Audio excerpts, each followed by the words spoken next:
What's up, rookies? I know so many of you are in the trenches studying for the NAPLEX right now. I want to share a few tools I have built to help you cross that finish line. But before we dive in, I just wanted to be clear that these are not meant to replace your current primary study tools at all. So whether you're using UWorld or RxPrep, keep using them. Those platforms have been proven over time by data and literature to be effective for comprehensive review. But because the volume of the material on those platforms is massive, rightfully so, you're studying for 4 years of pharmacy school, it's very easy to drown in the details. That's where I come in.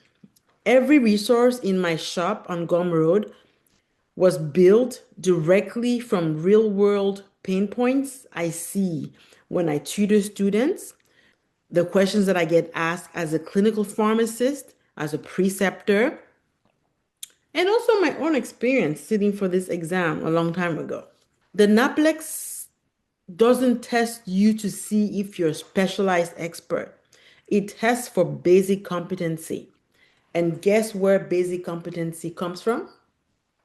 Real world practice. In the hospital, I see these exact high yield concepts every single day, whether I'm on the ICU rounding with the medical team, whether I'm managing antibiotic stewardship, whether I'm staffing and verifying orders, whether I'm looking at adverse event reports or reversal agent reports, the things that happen in real clinical practice are exactly what NAPLEX wants to test. It's exactly what shows up on the exam. So my consolidation guides focus strictly on those real world high yield pearls so you can connect the dots quickly.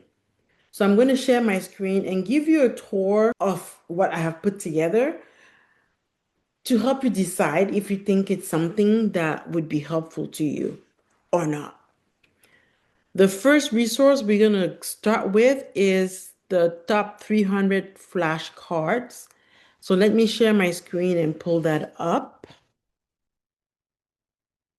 So when you log on to my shop on Gumroad, it's going to show up as NAPLEX Top 300 Complete Master Deck. This deck covers exactly 296 high-yield drugs. On the front, you get the brand name, the generic name, the class. But when you flip the card over, you get more information. The indication, the mechanism of action, key dosing, major adverse drug reactions, monitoring, interactions, and I even have put together for each drug what the NAPLEX loves to test regarding that specific agent. The traps, the box warnings, and the clinical pearls you must know for the exam. For NAPLEX, for example, you have the antidote, N-acetylcysteine. You have a reminder to check all the other combo products, Percocet, NyQuil. You have the maximum 2 grams per day in liver disease or alcoholism. The flashcards are labeled here alphabetically, A through Z. Let's try L, for example. You have the Motrigine first. It tells you the generic name, the brand name, formulations even, the class. And when you flip it, you get more information. And also here, you have that NAPLEX Pearl. And to move to the next card, you just click the right arrow here to get to lansoprazole. Next, you have latanoprost, levetiracetam, and then you can go back. And then you can go to Z, and you have your Z medications here. And I think the coolest thing here is that NAPLEX Pearl about what the NAPLEX will test to see if you know. This card, for example, ziprasidone, food is mandatory. So if you're getting tested on counseling a patient, you want to know that it should be taken with food. So those NAPLEX pearls are here. And I have this here for 296 drugs, pretty much the top 300 drugs. The other cool thing is that you can take this with you on the go.